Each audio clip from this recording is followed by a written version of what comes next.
नमस्कार, कैसे हैं आप लोग। आशा करते हैं कि अच्छे होंगे और आपकी तैयारी अच्छी चल रही होगी।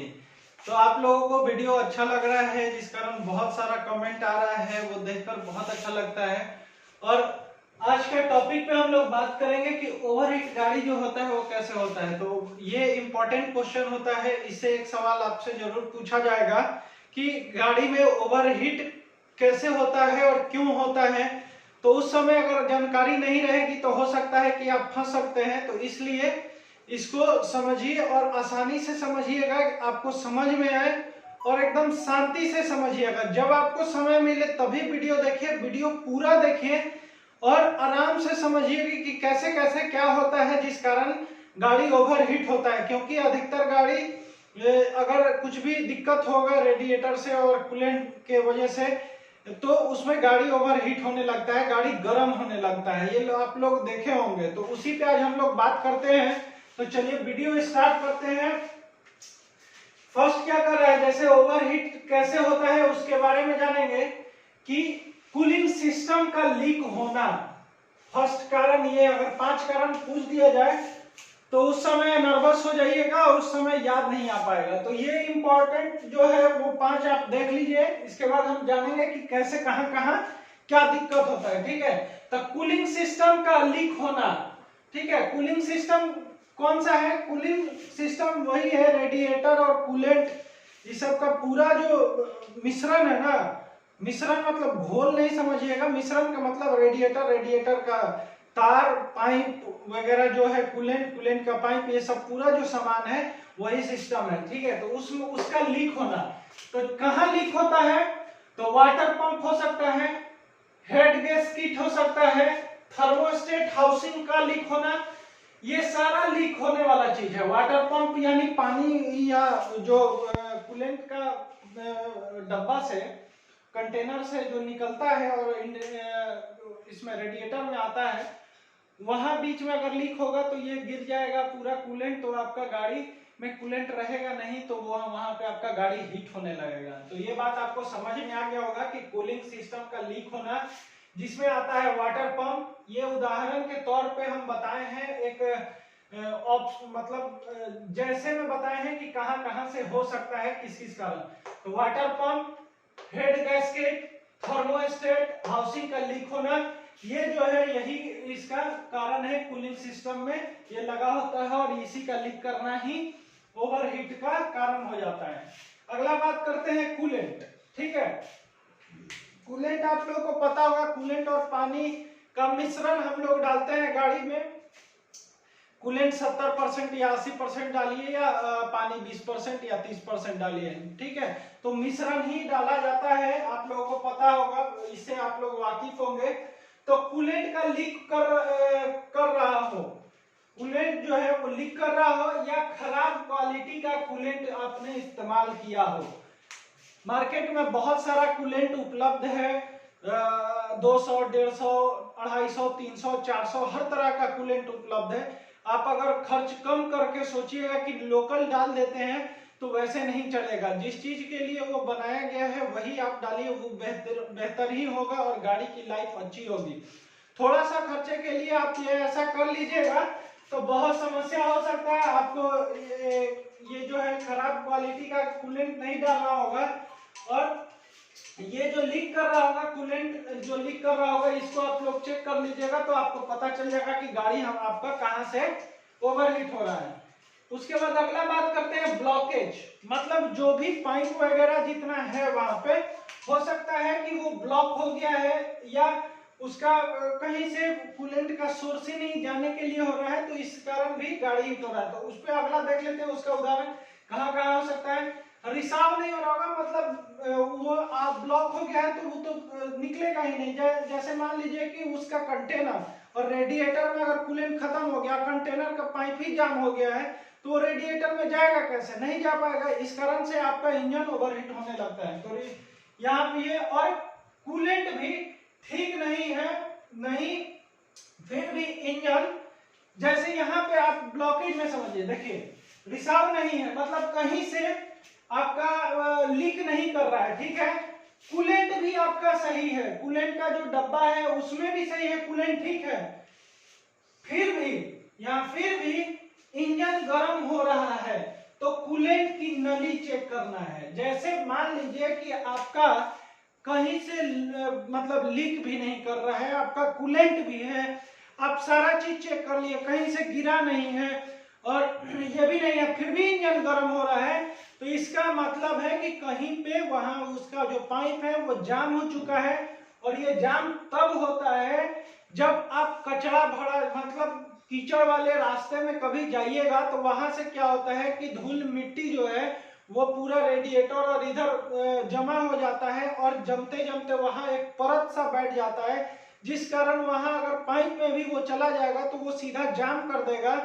जाम करने से ये होगा कि आपका कूलेंट पास नहीं करेगा, आपका रेडिएटर में पास नहीं करेगा, या रेडिएटर से इंजन में जो ठंडा के लिए दिया जाता है वो नहीं होगा, तो आपका गाड़ी 100% हीट होने का, ओवर हीट होने का कारण बन सकता है। तो आप लोग ये भी एक नोटिस कीजिएगा, अगर वहां इंटरव्यूअर आपसे पूछ दे कि कहीं से लीक नहीं हो रहा है, कूलेंट भी भरा हुआ है, फिर भी गाड़ी ओवर हीट हो रही है, तो इसमें आपको क्या कर सकते हैं?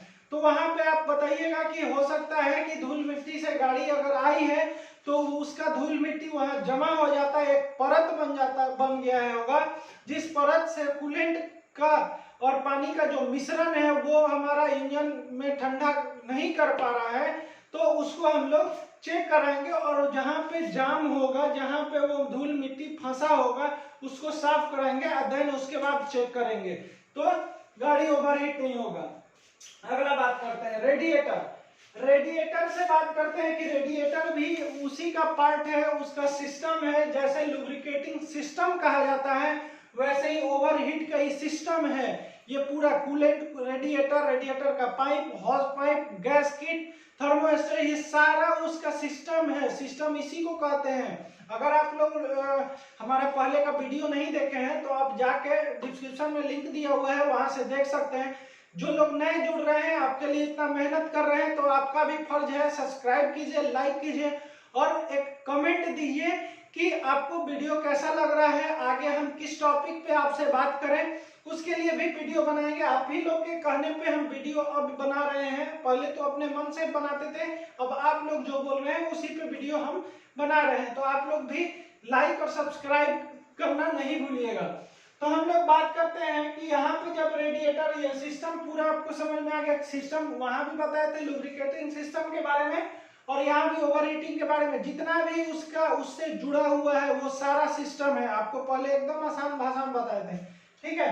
तो उसी से जानिए कि रेडिएटर्स में क्या हो सकता है। तो रेडिएटर में फैन नहीं चल रहा होगा, ठीक ढंग से काम नहीं कर रहा होगा फैन, ठीक है, या गंदगी आदि से रेडिएटर में भर जाता है, गंदगी धूल मिट्टी भर जाता है, तो वहां का वेंटिलेशन जो है वो जाम हो जाता है। यहाँ पे देखिए वेंटिलेशन जो है रेडिएटर का वो जाम हो जाता है, जिस कारण से आपका वो जो ठंडापन जो होता है, जो इंजन को प्रोवाइड कराता है, वो नहीं करा पाता है, जिस कारण से आपका ओवरहीट होना शुरू हो जाता है।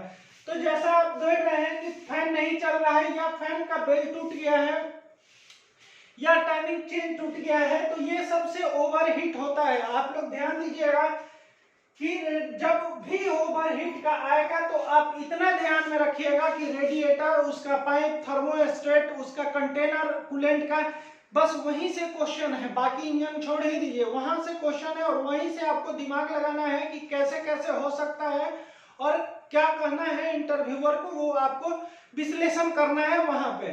तो आप समझ गए होंगे, हम आपको एक मुख्य बात बता रहे हैं, विश्लेषण करना सब अब आप अपने तरह से कीजिएगा, दूसरे लोग अपने तरफ से करेंगे और बाकी जो है वो अपने अपने अंदाज में करेंगे। जिसका वहां विश्लेषण अच्छा होगा नंबर उनको फुल मार्क्स मिलेगा, जिसका थोड़ा विश्लेषण कम होगा तो हो सकता है कि 1 नंबर 2 नंबर इधर उधर हो, लेकिन ध्यान रहिएगा विश्लेषण करते वक्त इतना अच्छा से विश्लेषण दीजिएगा कि उनको लगना चाहिए कि नहीं आपको सारा कुछ पता है और आप इसके बारे में नॉलेज रखते हैं, आप कोई नया सीखे हुए नहीं है और आपको जो भी अगर काम खुद से भी करना हो तो आप कर सकते हैं, तभी वहां पे इंटरव्यूअर आपसे प्रभावित होगा, खुश होगा और नंबर भी अच्छा देकर जाएगा, ठीक है। तो यहाँ पे आप समझ गए रेडिएटर में जाम, कचरा उचड़ा भी फंस जाता है, जिस कारण से उसका वेंटिलेशन जो होता है, जिससे वो हवा देता है और छोड़ता है या ठंडा करता है, वो जाम हो जाता है, जिस कारण से रेडिएटर भी इसमें भागीदारी बहुत भूमिका निभाता है। और भी अगर कुछ बताना होगा, कूलेंट खत्म हो गया है या कूलेंट गिर गया है, लीक कर गया है, ये सब तो उदाहरण में आपको बता दिए।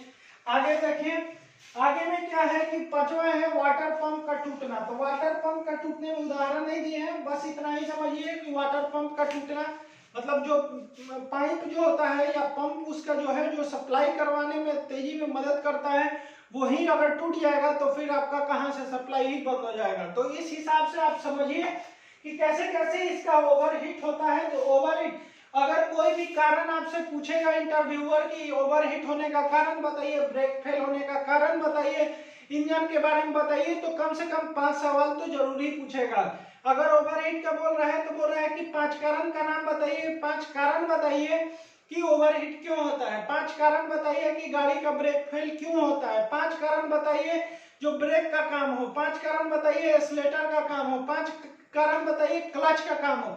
तो ये सब मिला के ऐसे ही आपसे पूछा जाएगा, तो आप हो सकता है कि फंस सकते हैं, थोड़ा बहुत का इधर उधर हो सकता है।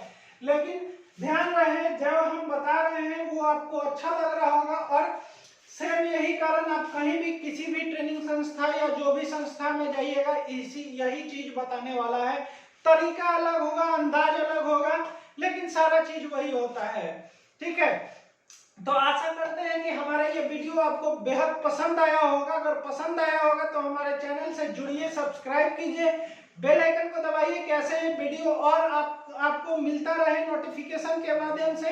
लाइक कीजिए, कमेंट करके बताइए मुझे कि आगे और किस टॉपिक पे आपको वीडियो चाहिए और कैसे कैसे वीडियो मैं उपलब्ध कराऊं। अपनी तरफ से पूरी कोशिश करूंगा कि मैं आप लोगों की बात जो है वो वीडियो के माध्यम से यहाँ पे शेयर किया जाए।